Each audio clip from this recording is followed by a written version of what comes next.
Hello everyone, this is Mohammad Danish.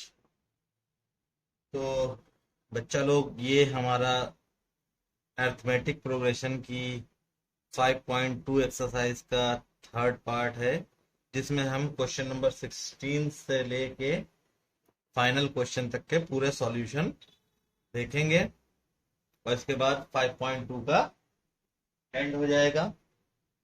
चलिए बिना कोई लेट किए अपने हम क्वेश्चन की तरफ मूव करते हैं, क्योंकि जल्दी जल्दी वीडियो बनानी है, अभी बहुत सारा काम रह गया है। तो देखिए, यहाँ पे क्वेश्चन 16 है, determine the AP whose third term is 16 and seven term exceed the fifth term by 12। ये दो कंडीशंस दी हुई हैं, ठीक है। हमने जैसा कि बताया कि इस तरह के सभी क्वेश्चंस में आप पहले एक लाइन कंसिडर कर लिया कि let the first term and common difference of given AP are small a and small d. ये आप एक स्टेटमेंट लिख लेंगे तो उससे थोड़ा सा अच्छा हो जाएगा, ठीक है। फिर हम क्या करते हैं, वो लाइन लिखने के बाद में अब यहाँ पे हम इसका थर्ड टर्म दिया है 16 एपी का, ठीक है ना। तो T3 is equal to 16 given है यहाँ पे, और यहाँ पे हम फॉर्मूला लगा देंगे। तो a plus 3 - 1 d is equal to 16।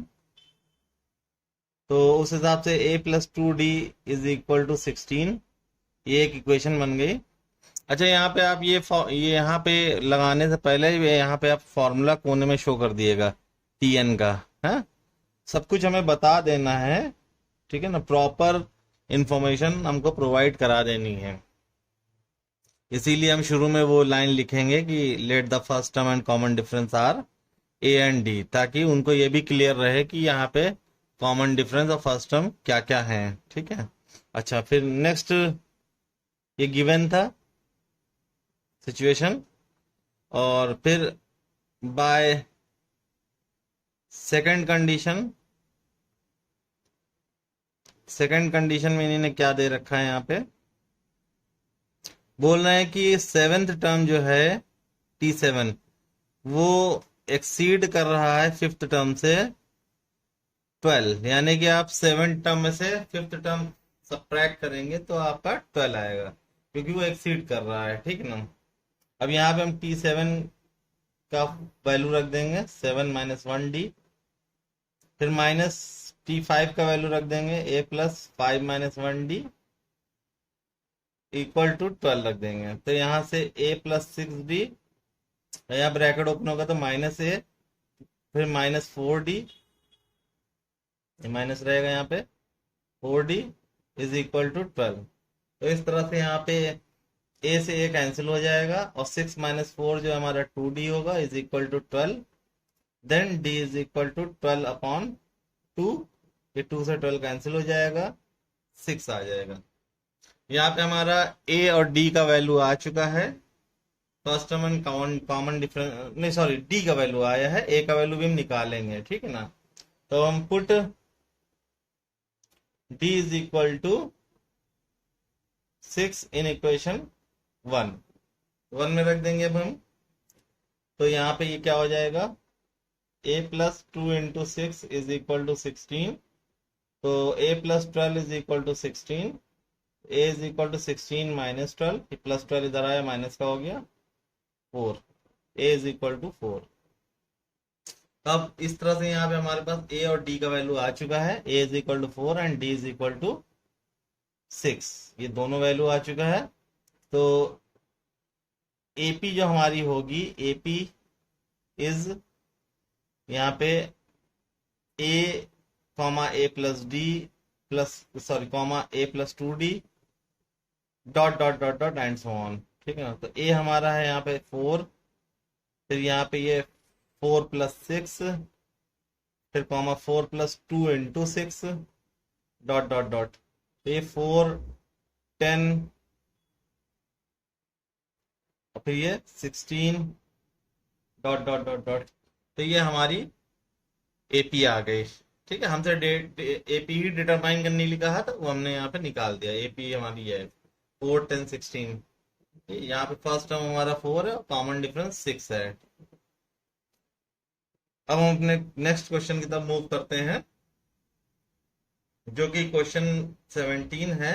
इसमें दिया है find the 28th term from the last of the AP. ये एपी गिवन है 3 8 13 डॉट डॉट डॉट डॉट 253 है।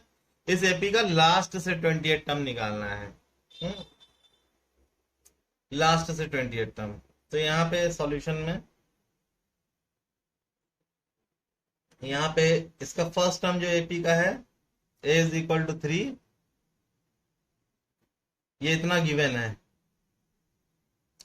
और फिर d निकालने के लिए हम क्या करेंगे, t2 माइनस t1 कर लेंगे, यानी कि 8 माइनस 3 कर लेंगे 5। और लास्ट टर्म जो है हमारा यहाँ 253 है।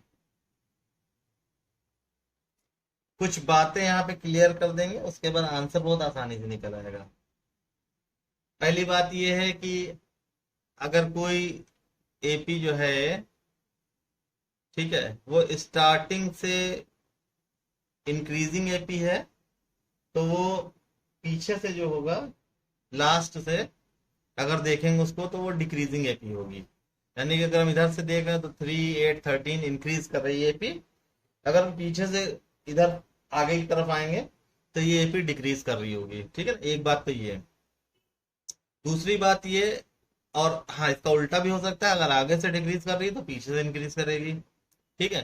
दूसरी बात ये है कि अगर किसी एपी का कॉमन डिफरेंस आगे से पॉजिटिव आता है तो पीछे से निगेटिव आएगा, अगर आगे से निगेटिव आता है तो पीछे से पॉजिटिव आएगा। ये दो बातें आपको ध्यान में रखनी है।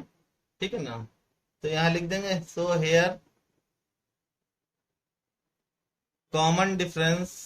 यहाँ पे जो भी हमने कॉमन डिफरेंस लिया है बिगिनिंग से लिया है, शुरू से, यहाँ से, क्योंकि हमने ये फर्स्ट टू टर्म्स के बीच का डिफरेंस निकाला है। ठीक है ना। Here common difference is positive from starting. ठीक है ना। So it will be negative from end. ठीक है। तो हम यहां लिखेंगे फ्रॉम लास्ट। अगर देखा जाए तो वहां पे हमारा जो पीछे से अगर देखा जाए तो फर्स्ट टर्म हमारा जो है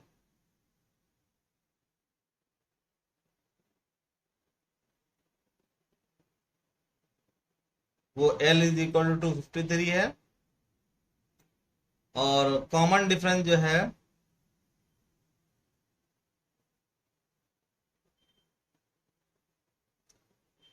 वो आपका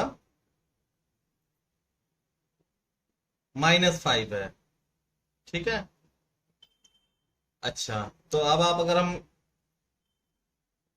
इसका 20th टर्म निकालना है, 20th term from last, last से निकालना है, तो T20 का फॉर्मूला लगा देंगे, a plus 20 minus 1 d।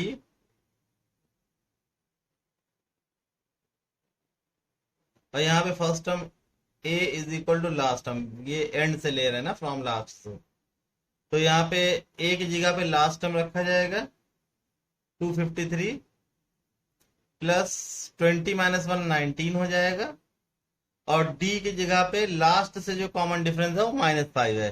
Beginning से कॉमन डिफरेंस 5 है और लास्ट से कॉमन डिफरेंस जो है वो -5 है। ठीक है।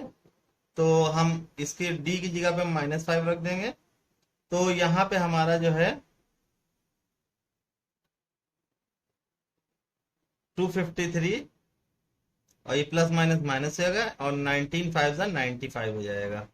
तो 253 माइनस 95, यानी कि 13 में से 5 गया 8, और 14 में से 9 गया 5, और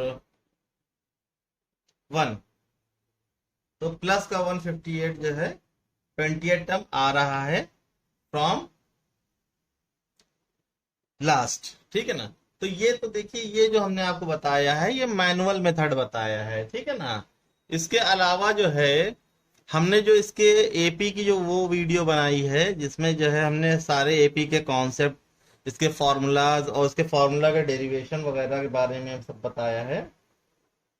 तो उसमें हमने आप लोगों को डायरेक्ट बताया है कि अगर आपको लास्ट से या एंड से कोई जनरल टर्म निकालना होगा, इनर टर्म निकालना होगा, तो आपको क्या करना है। उसके लिए भी सीधा फॉर्मूला है, ये तो हमने आपको मैनुअली निकाल के दिखाया है चेंज करके, कि फर्स्ट टर्म की जगह लास्ट टर्म लेंगे। शुरू से अगर कॉमन डिफरेंस पॉजिटिव है तो एंड से हम निगेटिव ले लेंगे। तो ये तो हमने मैनुअल बताया है। अगर डायरेक्ट निकालना है तो आपको इस फॉर्मूला का इस्तेमाल करना पड़ेगा। देखिए हमने बताया था कि nth term from the end of an AP, तो उसको हमने टी एन डैश से शो किया था। और ये यहाँ पे हम एल रखते हैं और कॉमन डिफरेंस चूंकि चेंज हो चुका होता है तो वो माइनस में n माइनस वन डी, ठीक है। तो जैसे कि ये वाली एपी का आपका जो फर्स्ट टर्म आया था वो 3 आया था, और कॉमन डिफरेंस जो आया था वो 5 आया था, और जो लास्ट टर्म आया था वो 253 आया था। तो यहाँ फर्स्ट टर्म का तो कोई रोल है नहीं क्योंकि हमें एंड से निकालना है। अच्छा, तो अब इस फॉर्मूले में आपको डी एज इट इज रख देना। अब यहाँ पे डी का साइन नहीं चेंज करेंगे, तो क्योंकि ये फॉर्मूला स्पेशली बना ही काहे के लिए है, ये फ्रॉम एंड से बना है, ठीक है ना। और यहाँ पे हम ऑलरेडी डी का साइन चेंज कर चुके हैं। यहाँ पे डी यहाँ देखिए माइनस है, वहां A plus N minus one D होता था, यहाँ L minus N minus one D, तो हम ऑलरेडी चेंज कर चुके हैं। तो आपको डी एज इट इज रख देना है यहाँ पे उठा के। तो उस केस में क्या होगा, एल की जगह हम 253 रख देंगे, फिर माइनस, फिर एन माइनस वन यानी कि 20 माइनस वन, टी 20 के लिए, 28 टर्म के लिए, ठीक है ना। और डी की जगह पे 5, तब भी कुल मिला के बात वही आनी है, 19 इंटू 5 हो जाएगा, और ये 253 माइनस 95, और जो माइनस करके जो भी आएगा 158 आ रहा है, तो ये हम लिख देंगे 158, ठीक है ना। तो ये दो तरीके हैं, आप चाहें तो डायरेक्ट फॉर्मूला यूज कर सकते हैं, और आप चाहें तो जैसे अभी हमने प्रीवियसली अभी हमने बताया है मैनुअल मेथड, तो आप उसका इस्तेमाल कर सकते हैं, ठीक है। अब हम अपने नेक्स्ट क्वेश्चन की तरफ मूव करते हैं।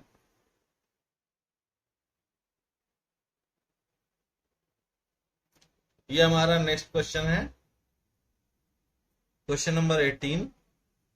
इसमें क्या गिवन है, the sum of fourth and eighth term of an AP is 24 and the sum of sixth and 10th term is 44. Find the first three terms of the AP. चौथे और आठवें टर्म का सम 24 दिया है, सिक्स्थ और 10th term का सम जो 44 दिया। हमसे फर्स्ट 3 टर्म्स पूछे एपी के। यहाँ पे भी जहां जहां पे फर्स्ट टर्म और कॉमन डिफरेंस अननोन है तो वो डिक्लेरेशन कर देंगे। यहाँ पे भी सबसे पहले हम एक लाइन लिखेंगे कि let the first term and common difference of given AP are small a and small d. उसके बाद हम अपना काम शुरू करेंगे। यहाँ पे सबसे पहले जो दिया है गिवन है फोर्थ टर्म और एट्थ टर्म, इसका सम दिया है 24 दिया है, ठीक है ना। तो यहाँ पे फोर्थ टर्म की जगह पे a प्लस 4 माइनस 1d, और एट्थ टर्म की जगह पे a plus 8 minus 1d is equal to 24। तो ये हमारा a प्लस 3d और यहाँ पे a plus 7d is equal to 24। Finally ये 2a plus 10d is equal to 24 हो गया। और इसको अगर हम फर्दर सिंप्लीफाई करेंगे, 2 से डिवाइड कर देंगे, तो ये a हो जाएगा, ये 5d हो जाएगा, और ये 12 हो जाएगा। तो ये अपना सिंपलेस्ट फॉर्म में आ गया। ये हमारी इक्वेशन 1 बन रही है बाय फर्स्ट कंडीशन, ठीक है ना। एंड और आगे क्या दिया है कि T6 प्लस T10 सिक्स्थ और 10th टर्म का जो सम है वो 44 है। तो यहाँ पे a प्लस 6 माइनस 1d और a plus 10 minus 1d is equal to 44। तो ये a प्लस 5d हो गया और ये a प्लस 9d हो गया और इज इक्वल टू 44। तो यहाँ a प्लस ए 2a हो जाएगा और 9 5 14 हो जाएगा इज इक्वल टू 44। तो यहाँ पे फिर से इसको सिंप्लीफाई करेंगे, 2 से डिवाइड कर देंगे तो ये a, यहाँ 7 b, 2 7 14 और ये यहाँ 22। ये हमारी सेकंड इक्वेशन बन जाएगी। तो इस तरह से जो दो कंडीशंस गिवन थी उससे हमें दो साइमल्टेनियस लीनियर इक्वेशन मिल गई in the form of A and D. हम पहले इसको सॉल्व करके ए और डी की वैल्यू निकाल लेंगे। तो साइमल्टेनियसली सॉल्व करेंगे। A plus 5d is equal to 12 और a plus 7d is equal to 22। Simultaneous linear equation solve करने का हमारे पास तीन मेथड है, सब्स्टिट्यूशन, एलिमिनेशन और क्रॉस प्रोडक्ट। आपके लिए जो सुइटेबल रहे, आपको जो अच्छा लगे आप उससे सॉल्व कर लिए। वैसे इस तरह की इक्वेशन जो है वो एलिमिनेशन से बहुत तेजी से सॉल्व होती हैं। हम एलिमिनेशन मेथड का ही यूज करते हैं। इसमें हम क्या करेंगे, इक्वेशन 2 में से इक्वेशन 1 माइनस कर देंगे। तो यहाँ a में से a कैंसिल हो जाएगा, 7 में से 5 जाएगा 2d बचेगा और 22 में से 12 जाएगा तो 10 बचेगा। तो इस तरह से यहाँ से d इज इक्वल टू 5 आ जाएगा। 2 से कैंसिल हुआ, 2 1 2 2 5 तो d इज इक्वल टू 5 आ जाएगा। Put d is equal to 5 in equation 1। किसी में भी रख सकते हैं, 1 में भी रख सकते हैं, 2 में भी रख सकते हैं। हमने 1 में रखा है। तो a प्लस 5 इंटू डी की वैल्यू भी 5 है, इज इक्वल टू 12। तो इस तरह से यहाँ पे ये हमारा जो है a plus 25 is equal to 12 आ जाएगा। तो a is equal to 12 minus 25 यानी कि -13।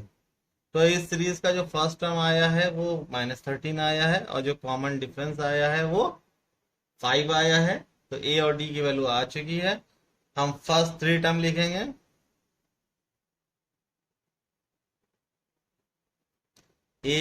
a प्लस डी और a प्लस 2d। तो a की जगह -13, फिर -13 प्लस 5, फिर -13 प्लस 2 इंटू 5। तो फर्स्ट 3 टर्म हमारे हो जाएंगे -13, फिर -8 और ये -3। तो ये हमारे सीरीज के फर्स्ट 3 टर्म्स हो जाएंगे। ठीक है, अब हम अपने नेक्स्ट क्वेश्चन की तरफ मूव करेंगे। इस क्वेश्चन में क्या गिवन है, Subba Rao started work in 1995। Subba Rao ने 1995 में काम करना शुरू किया एट एनुअल सैलरी ऑफ ₹5000। उस टाइम पे जो उनकी सालाना सैलरी थी, एनुअल सैलरी, वो 5000 थी। And receive an increment of ₹200 each year. और हर साल जो उनकी सैलरी में इंक्रीमेंट होता था वो 200 का होता था, ₹200 का। बताना यह है कि in which year did his income reach 7000। कितने साल बाद जो है या कितने सालों में जो है उनकी इनकम जो है वो 7000 पहुंच जाएगी 5000 से। तो यहाँ पे सॉल्यूशन हम लिखेंगे, लेट इट टेक्स, हम मान लेते हैं कि इट टेक्स n ईयर्स। ऐसा होने में n साल लगेंगे। 5000 से 7000 होने में n साल लगेंगे। यहाँ पे जो फर्स्ट टर्म है, पहली सैलरी है उनकी, वो 5000 रुपए है, फर्स्ट सैलरी। और ये सैलरी एनुअल होगी, मंथली नहीं होगी। ठीक है ना, यहाँ पे गिवन है। ठीक है, फिर जो कॉमन डिफरेंस होगा, जो हर साल इंक्रीज कर रहा है पैसा, 200 रुपए, ये हमारा कॉमन डिफरेंस होगा। 200 रुपीज, ये 5000 रुपीज था। ये कॉमन डिफरेंस हमारा होगा इंक्रीमेंट। इंक्रीमेंट हमारा कॉमन डिफरेंस का काम करेगा। और जो लास्ट टर्म है वो 7000 है रुपीज, जो कि सैलरी आफ्टर n ईयर्स है। ठीक है, उन्होंने कहा था कि शुरू यहां से होगी 5000 से, इतना इंक्रीमेंट होगा हर साल और 7000 सैलरी पहुंच जाएगी तो कितना टाइम लगेगा। हमने मान लिया था कि n ईयर्स लगेंगे, तो आफ्टर n ईयर्स जो सैलरी होगी लास्ट वाली वो 7,000 होगी। अच्छा, तो अब यहाँ पे हम क्या करेंगे, अब किसी सीरीज में अगर n टर्म्स होते हैं तो उसका nth टर्म लास्ट टर्म होता है, ये हम पहले भी आपको बार बार बता चुके हैं। तो यहाँ पे tn इज इक्वल टू ये l हो जाएगा लास्ट टर्म। तो a plus n minus one d is equal to l, a की जगह पे 5,000 n minus one into 200 is equal to 7,000। तो यहां से n माइनस वन इंटू 200 और ये 7,000 और 5,000 इधर आ गया माइनस 5,000। तो n minus one into 200 is equal to यहाँ 2,000 बचेगा, ये 2,000 बचा है यहाँ पे। अब ये 200 इधर डिवाइड में ले आएंगे तो n minus one is equal to 2,000 upon 200। ये यहाँ मल्टीप्लाई में था, n माइनस वन के साथ में इधर आएगा डिवाइड में हो जाएगा, तो जीरो से दो जीरो कैंसिल हो जाएंगे और 2 1 2 2 10 20। फाइनली यहाँ पे n minus one is equal to 10 आ गया, तो n is equal to 10 plus one, तो ये हो जाएगा 11। 11 साल में या 11वें साल में कह सकते हैं कि उनकी सैलरी 7,000 हो जाएगी। सो इन 11th year of his job his salary becomes 7,000 rupees. तो इस तरह से ये इनका हो जाएगा। ठीक है, अब अपने नेक्स्ट क्वेश्चन का मूव करते हैं। अब ये इस एक्सरसाइज का लास्ट क्वेश्चन है, क्वेश्चन नंबर 20। इसमें क्या कहा गया कि Ramkali saved ₹5 in the first week of a year and then increased her weekly saving by 1.75 rupees. If in nth week her weekly saving becomes 20.75, find n. Ramkali ने 5 रुपए से सेविंग स्टार्ट की, पहले हफ्ते उसने 5 रुपए सेविंग की, फिर हर साल वो अपनी सेविंग को 1.75 रुपीज से इंक्रीज कर रही है, हर साल ये बढ़ा देती है सेविंग। ठीक है ना, कह रहे हैं अगर किसी हफ्ते उसकी सेविंग 20.75 हो जाए तो हमें बताना है कि वो कौन सा हफ्ता होगा। ठीक है, सॉल्यूशन के लिए हम फर्स्ट सेविंग को हम इसका फर्स्ट टर्म मान लेते हैं एपी का, क्योंकि ये एपी बन रही है ना, यहां से स्टार्ट हुआ है 5 रुपीज से और हर हफ्ते इतना बढ़ना है, कॉमन डिफरेंस सेम रहेगा हर हफ्ते। ठीक है ना, तो ये एपी फॉर्म करेगा, तो उसका फर्स्ट टर्म एपी का होगा ये पहली सेविंग 5 रुपीज, उसके बाद हर हफ्ते इतना बढ़ रहा है, ये कॉमन डिफरेंस हो जाएगा। तो कॉमन डिफरेंस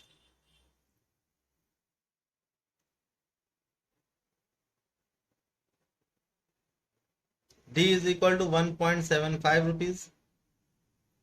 ठीक है, फिर लिखेंगे let nth week her saving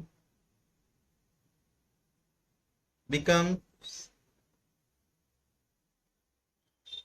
20.75 rupees. ठीक है, तो हम इसको लास्ट मान लेते हैं। ठीक है, और ये लास्ट ना माने इसको nth टर्म मान ले, वहां पे भी पिछले वाले क्वेश्चन में इसको nth ही मान सकते थे, जरूरी नहीं, क्योंकि यहाँ पे खत्म तो हो नहीं रहा है मामला, भी हो सकता है वो आगे भी सेव करे। ठीक है ना, तो यहाँ पे tn जो है वो 20.75 दे रखा है। अब हम a plus n minus one D का फॉर्मूला लगा देंगे, इज इक्वल टू 20.75। ठीक है, तो तो अब यहाँ पे a आप 5 रख दिए और प्लस n-1 इंटू 1.75, ये d के जगह रख देंगे और ये 20.75 इस तरह से रख लेंगे। तो 5 सामने ले आए यहाँ, तो ये n-1 और 1.75 इज इक्वल टू 20.75 माइनस 5, तो ये n-1 इंटू 1.75 और यहाँ 20 में से 5 चले जाएगा, 15.75 बचेगा। अब इस 1.75 को मल्टीप्लाई से डिवाइड में ले आएंगे, तो ये 15.75 डिवाइडेड बाय 1.75, तो ये हो जाएगा। अब इसको सॉल्व कर ले थोड़ा सा, तो डेसिमल हटा देंगे तो 1575 बचेगा और यहाँ 175 बचेगा। पहले इसको 5 से करेंगे तो 5 3 15 और 5 5 25, यहाँ करेंगे 5 3 15, 5 1 5 और 5 5 25, फिर 5 से करेंगे 5 7 35, फिर यहाँ 5 6 30 और 1 बचेगा और 5 3 15, फिर यहाँ 7 1 7 7 9, तो n-1 इज इक्वल टू 9 बचेगा यहाँ पे, तो n is equal to 1 plus 9 हो जाएगा और ये हो जाएगा 10, यानी कि 10th वीक में उसका जो सेविंग होगी वो 20.75 रुपीज होगी। ठीक है, 10th वीक में लिख देंगे इन 10th वीक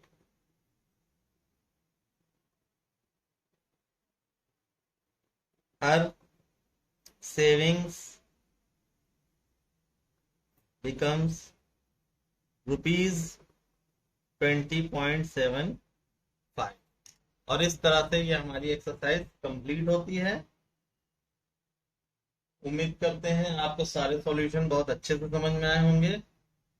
अगर सारे सॉल्यूशन बहुत अच्छे समझ में आए तो हमारे साथ बने रहिए, हमारे साथ ट्यून रहिए।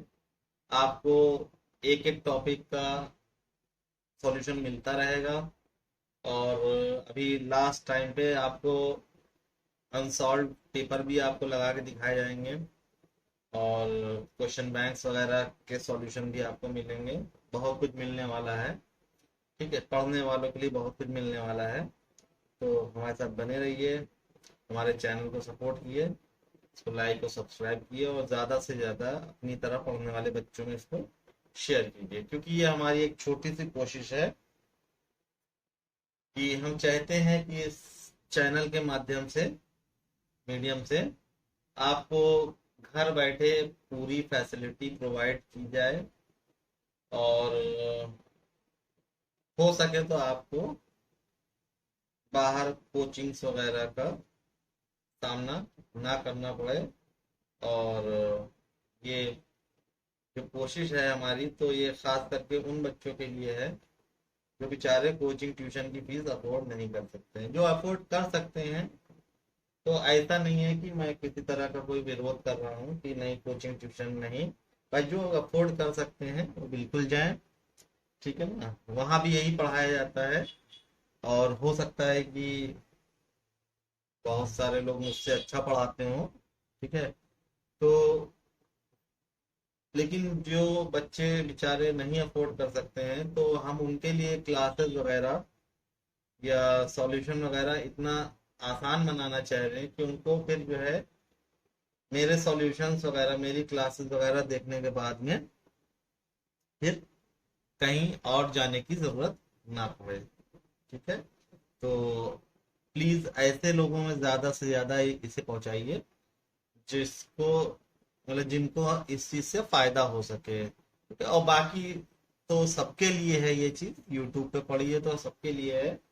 You all are most welcome, ठीक है।